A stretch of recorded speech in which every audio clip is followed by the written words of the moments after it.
macOS is kind of like getting coffee. I mean, most people just get something from Starbucks on the way and enjoy that.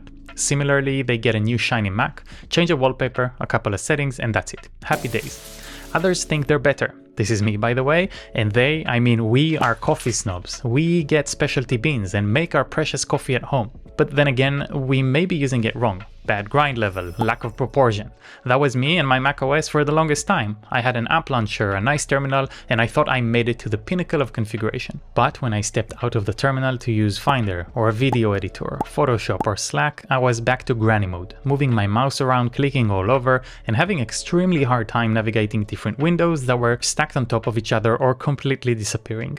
No structure, no order, no way to move around without friction and annoyance that causes you to lose focus in what you plan to do in the first place. As someone who uses tmux for everything in the terminal and even built a few plugins to support the process even further, I can't allow this anymore. What about tiling, workspaces, monitor management, Windows management? Are these only kept for hipster Linux users for the terminal alone? No way.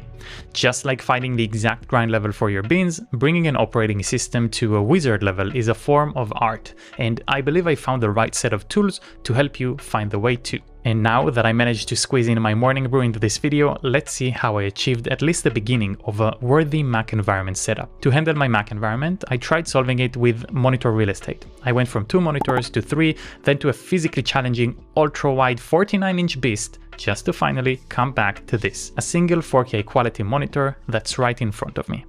But when working with one monitor, in order to enjoy all the worlds of quality and productivity, something needs to help you manage the space. Just like tmux does for me within the terminal, splitting, adding windows, even sessions, Aerospace does this for your Mac. Aerospace is like an i3 tiling window manager for macOS.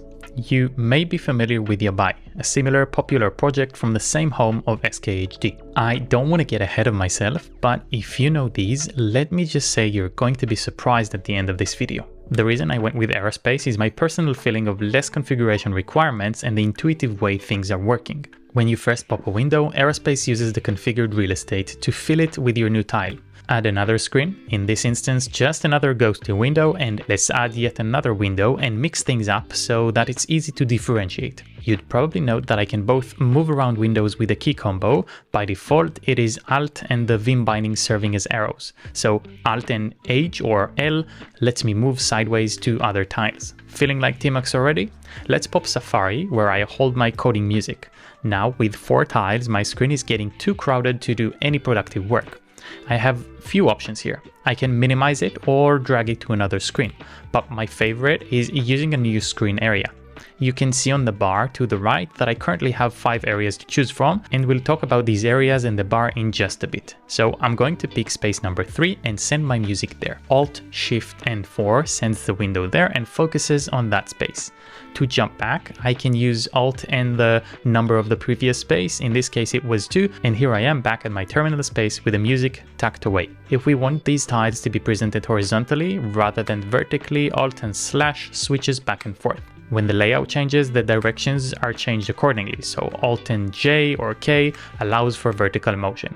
What if we want to switch places around the tiles? The natural way Aerospace supports it is using the mouse, dragging them around to see them fall into place based on the location, even before dropping the tile into place.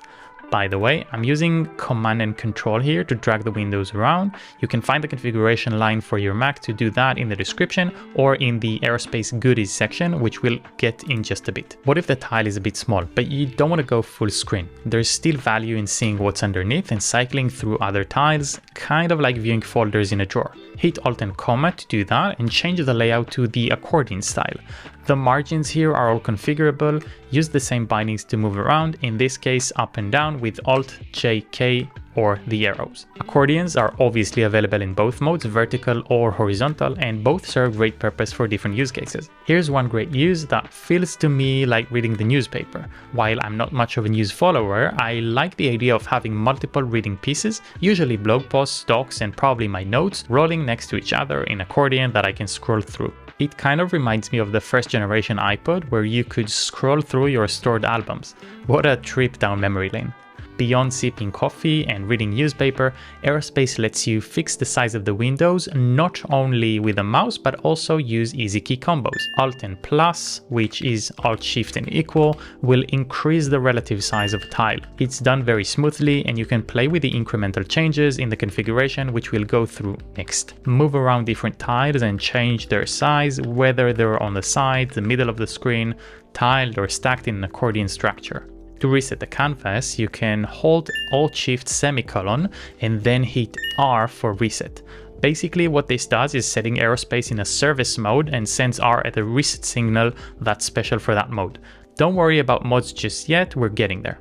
One more crucial functionality of a tiling manager is being able to set some windows free, changing them to floating windows. You may have seen floating windows on other tiling managers losing control of the tile that's now out of the structure, but not Aerospace. While my current terminal is floating around, I can still use the relative motions, using left or right and back through the middle where the floating pane is currently at. So I'm not completely losing touch with it, and once it was released from the tiles, I can still go back to it.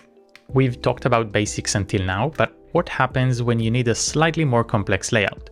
What if I want a vertical layout, but two windows stacked horizontally? The best practice here is to join two windows. So with Alt-Shift and one of my arrows, in this case that would be Control and the Vim keys, I can join two tiles into one, so that there's still a vertical layout, but two tiles have been joined into the Aerospace tree. This is actually how Aerospace is addressing the structure, using a tree.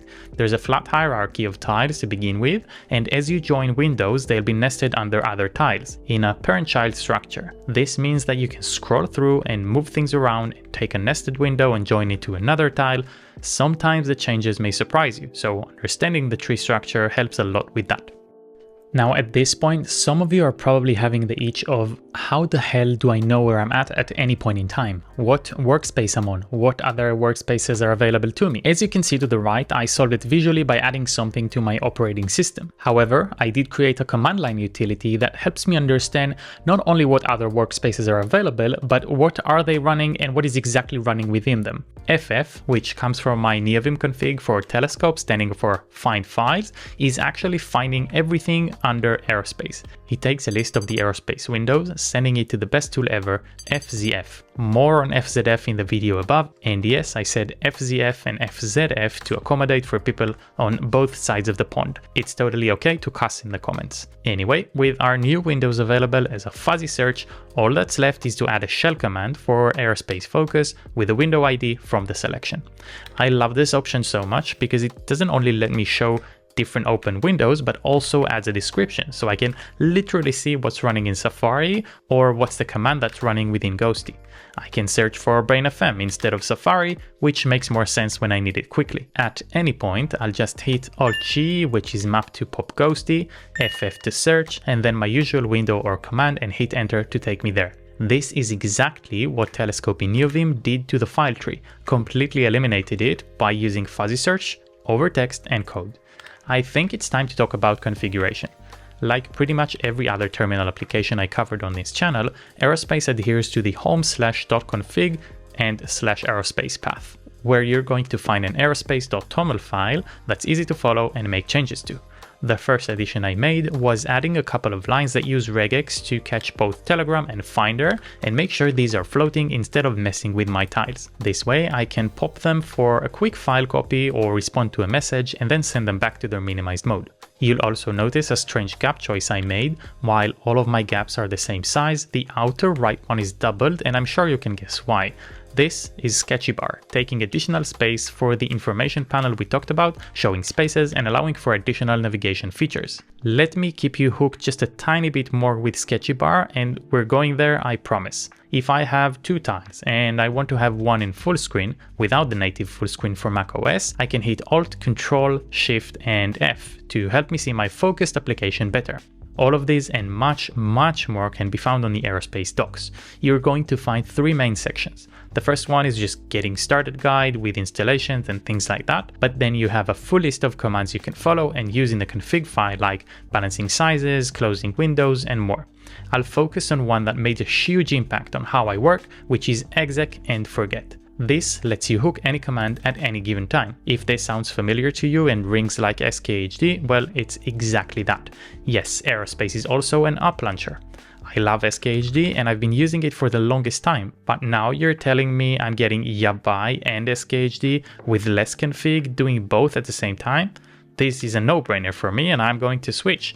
Here's my SKHD config. Let's translate one bit to Aerospace. Similarly to SKHD, I'll just configure Alt and the apps to exec and forget a open -a application on my Mac. Let's move QuickTime, for example, and I can simply remove the run external command that I used when I transitioned to Nushell, more on Nushell on the video above, and then shorten the application launcher to use the shorter version with the .app extension, and that's pretty much all you need. To reload the configuration, there are a couple of options. One is to use the drop-down UI. Yes, there is a UI to Aerospace, showing the different spaces, apps, and so on. So we can reload from there, but this is using the mouse, and I'm not going to do that. I mean, on a regular basis with my hands on the keyboard, that's going to be annoying. And over the last few days, I've been changing this config every other hour. So remember the service mode we mentioned earlier? You do that by hitting Alt Shift and semicolon, and when you're done there, you have a bunch of options. The first of which is Escape, which is mapped to reload the config and go back to main mode.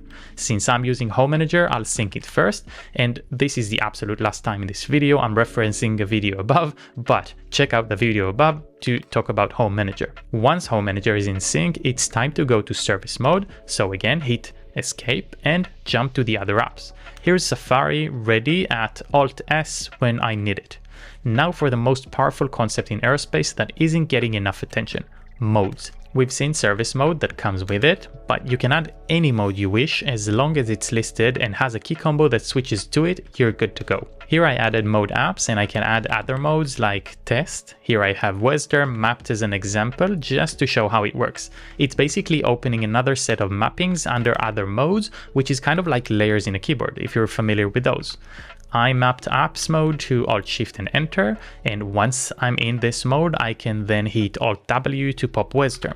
Do note that once I'm back to main mode, there's no popping Wesderm again with Alt W without going into the same mode again. Finally, it's time to run SKHD -- stop service and start using Aerospace for all my app launching needs. Okay. Finally, we've pushed Sketchy Bar for too long, so without further ado, here's one of the coolest visual additions you can add or install on your Mac. Sketchy Bar is a replacement for the Mac's native status bar, but it can do so much more. Just to give you the feel of what it can do, here's the setup from Felix, the author of Sketchy Bar, using icons indicating what's running where, some status bar notifications for battery, volume, calendar, and more. You can find a setups thread in the project where users share their creativity, and my god, people are getting wild with these things. Scroll through these and I guarantee you'll get some inspiration. The bar comes with properties that you can tweak or just take mine from the dot files if you like the extremely lean and minimalist view to only support Aerospace and nothing else. Sorry for the messy code here, I promise it'll get more organized once it's pushed to GitHub. These things loads two scripts, one for Apple that creates the green apple you see on my bar with a few options like popping the settings and such, followed by Spaces script, creating the spaces below and hooking them to Aerospace so that they give me an indication of the current focus space, as well as allowing me to click and switch spaces using the bar.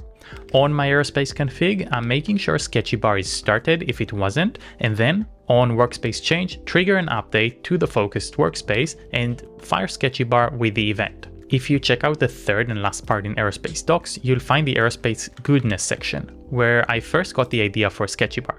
It gives you a simple option to list workspaces that I took a little further and improved the visuals on. The last piece here that you may have been wondering about is Junky Borders, a cute project from the same author of Sketchy Bar, outlining windows in macOS with a border that indicates the current focused window. Add a small line to Aerospace to make sure it's in sync with Junky Borders. I picked a solid white line that's not too bold but still makes it easy to see and understand where we're at. This is Felix, by the way. He has a few super cool projects and his dot files are a small goldmine, so go ahead and check him out.